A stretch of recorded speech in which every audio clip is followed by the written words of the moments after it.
Oke, assalamualaikum warahmatullahi wabarakatuh. Untuk pelajaran materi seni budaya, kita materinya kita lompat-lompat nanti, kadang ke teater, kadang ke seni rupa, kadang ke seni tari. Ya, sekarang kita sekarang belajarnya tentang seni teater. Tapi kita garis bawahi di sini cara membaca cerpen, ya. Apa itu cerpen? Cerpen ya tahu ya, cerita pendek atau bentuk karya sastra yang ceritanya hanya menceritakan satu peristiwa dari seluruh kehidupan pelakunya. Jadi dia menceritakan satu peristiwa aja nih, dari seluruh kehidupan dia punya banyak cerita. Nah, dia menitik beratkan pada apa gitu kan ceritanya. Nah, di sini untuk macam-macamnya. Dan untuk cerita pendek itu sendiri, ciri-cirinya, ciri cerpen itu panjang ceritanya nggak lebih dari 10.000 kata, ya. Jadi nggak bisa lebih dari 10.000 kata, itu aturannya, karena ceritanya pendek, harus kita selesaikan, ya. Mengandung satu gagasan utama, ya, fokus di satu gagasan. Nah, terus menyajikan kejadian yang paling penting dan menarik. Jadi agar semua bisa fokus, kita yang disajikan penting, menarik, ya kan, dari cerita tersebut. Berakhir, yang keempat ya, berakhir dengan penyelesaian. Jadi ceritanya selesai, nggak gantung-gantung kayak film-film TV bersambung-bersambung, nggak gitu, selesai ceritanya. Nah, untuk selanjutnya itu ada hal yang perlu diperhatikan saat membaca cerpen. Nah, di sini Pak Wendy minta temenin sama temen Pak Wendy nih, biar ada temennya nggak sendirian, ya. Namanya Joni. John belum datang. Joni, ya. Ini namanya Joni Lontong. Nah, bantuin ya, jelasin ke mereka apa itu cerpen, ya. Bantuin ngapain kek, nampang aja. Oke, siap. Nih Joni nih, kita lagi jelasin tentang cerpen. Ada hal yang perlu diperhatikan saat membaca cerpen, ya. Joni nyebutin nomornya aja deh. 1, intonasi, terus artikulasi, terus pelafalan. Nah, itu penting, ya, biar penonton bisa memahami isi cerpen tersebut. Terus gestur, gerak tubuh, tapi gerak tubuhnya yang tepat, jangan kita baca kebanyakan gerak. Namanya kita baca cerpen, ya dibaca gitu ya, bukan dihafal, dibaca. Lomba baca cerpen, cerpennya dibaca gitu ya. Paham Joni? Paham. Oke, paham katanya. Nah, intonasi, artikulasi jelas, jadi A, B, pelafalan, kata-katanya jelas ya dalam lafalnya. Pada suatu hari, jangan buru-buru, pada suatu hari. Nah, ya, jadi kita jelasin, nanti kita contohin ya. Siapa yang contohin? Ya, ya, kamu mah nggak usah, suaranya sembet. Halo anak-anak, aku Joni Lontong. Tahu lontong? Temennya longkor. Tawa. Nah, lanjut. Di sini juga ada susunan ya, dari prosa, cerpen dan novel. Nah, di sini dari prosa itu dibagi ada cerpen, ya, terus ada novel. Nah, di situ di cerpen dibagi, kalau cerpen itu satu selesai dalam sekali baca, tadi udah dikasih tahu, biasanya 1.500 sampai 3.000 kata. Itu udah banyak, tapi harus jelas, kompleks. Nah, kita nggak panjang-panjang, jadi baca cuma 1.500 sampai 3.000 kata, maksimal 10.000 kata, jangan lebih. Itu berisi satu tema dan satu konflik Jadi temanya apa, konfliknya ya di sekitaran itu, nggak banyak-banyak ya. Terus bercerita tentang sepenggal peristiwa dalam kehidupan tokoh penulis tersebut. Dia cerita tentang, dari banyak cerita diri dia cuman sebagian sepenggal aja yang dijadiin cerpen. Nah kalau di bawahnya tuh ada novel ya, dia kompleks, lebih detail, panjangnya yang lebih dari 10.000 kata gitu. Itu pembagian dari prosa itu dibagi cerpen dan novel. Nah karena kita di sini titik beratkan di cerpen. Nah unsur prosa ada intristik ya.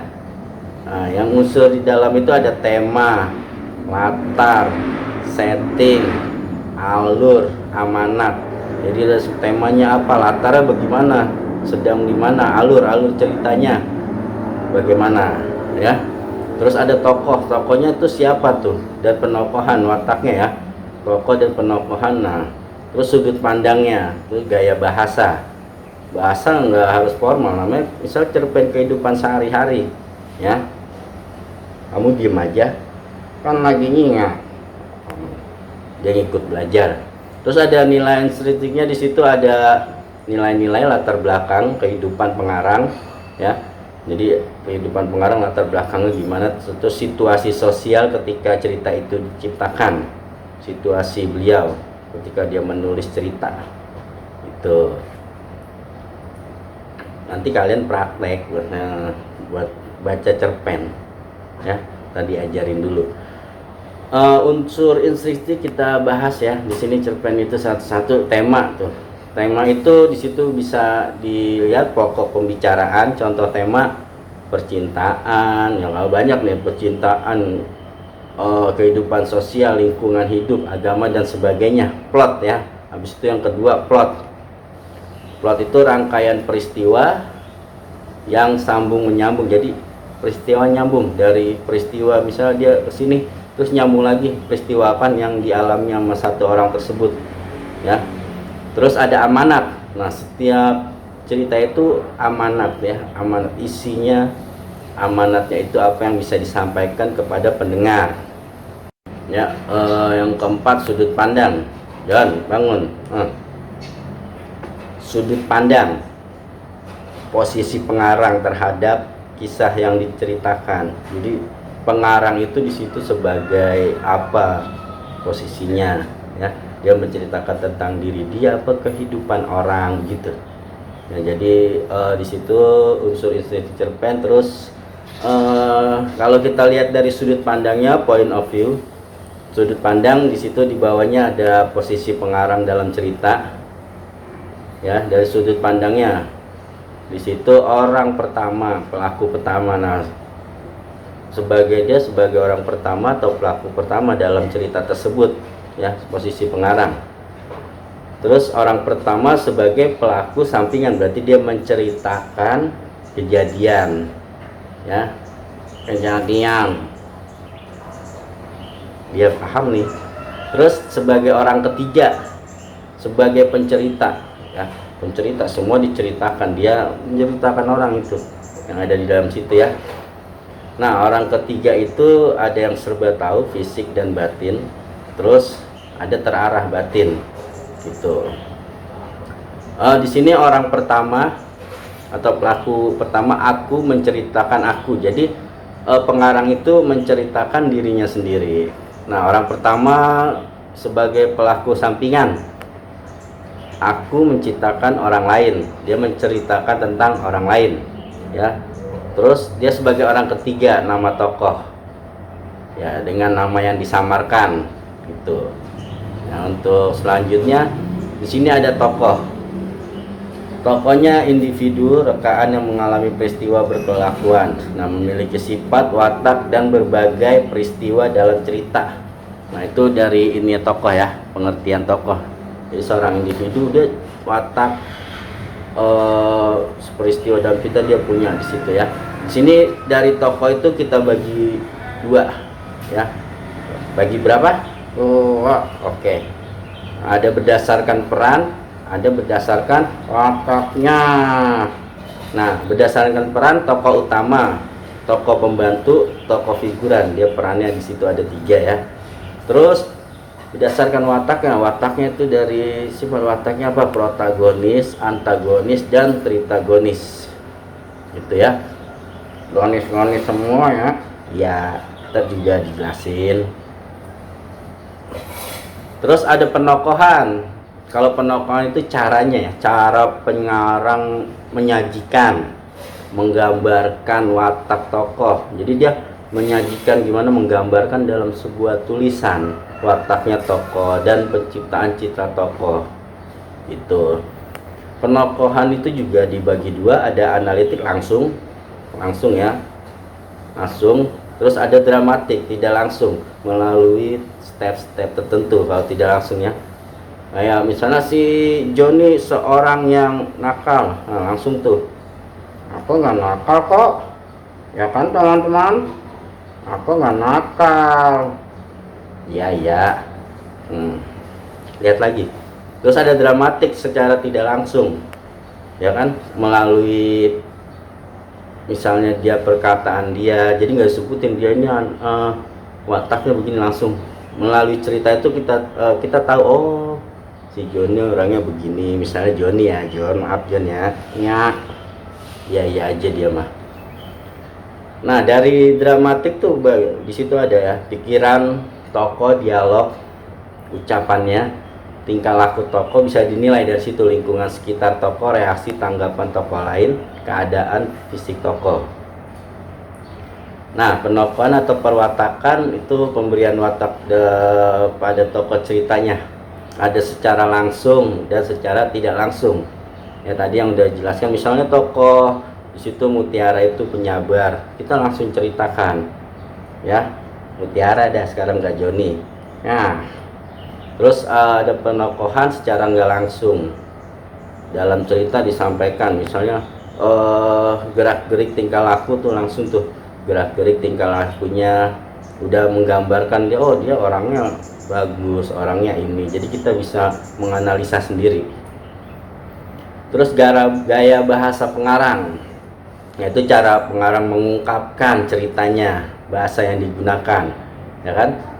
Di situ Ahmad Tohari misalnya dia banyak menggunakan kalimat yang indah dan kuat untuk mendeskripsikan latar dalam ceritanya. Dia selalu menggunakan kiasan yang bagus mendeskripsikan apa yang di dalam pikiran dia yang dituliskan lewat cerpen tersebut. Contoh lagi Kunto Wijoyo, dia idiom-idiom Jawa dalam ceritanya ya. Jadi idiom-idiom Jawa itu di ceritanya dikiasin semua ya. Iseng aja nih dia tuh. Terus latar setting ya, latar setting itu keterangan waktu, ruang, kita ceritain ya. Terus peristiwa dalam cerita enggak kita setting, kita baca aja, nggak usah pakai set juga udah cukup ya. Ada latar, tempat, waktu, dan suasana ya. Misalnya Joni bangun pagi hari segera menuju ruang makan, misalnya gitu ya. Berarti Joni bangun pagi hari langsung ke ruang makan ya kan. Waktunya kapan? Pagi hari. Tempatnya tempat tidur. Latar suasananya tuh pagi hari gitu, yang cerah-cerah gitu ya kan. Nah itu penjelasan sedikit tentang cerpen. Nanti bisa di praktekkan. Ntar dicontohin dulu sedikit ya baca cerpen ya. Ini nggak usah ikut ya, soalnya mau baca cerpen nih. Ikut dong. Nah, sapa teman-teman dulu ya. Hai teman-teman, tunggu ya, nanti ada nih ini baca cerpen katanya. Katanya. Ini ya, kita langsung lihat aja. Yuk, cus. Oke guys.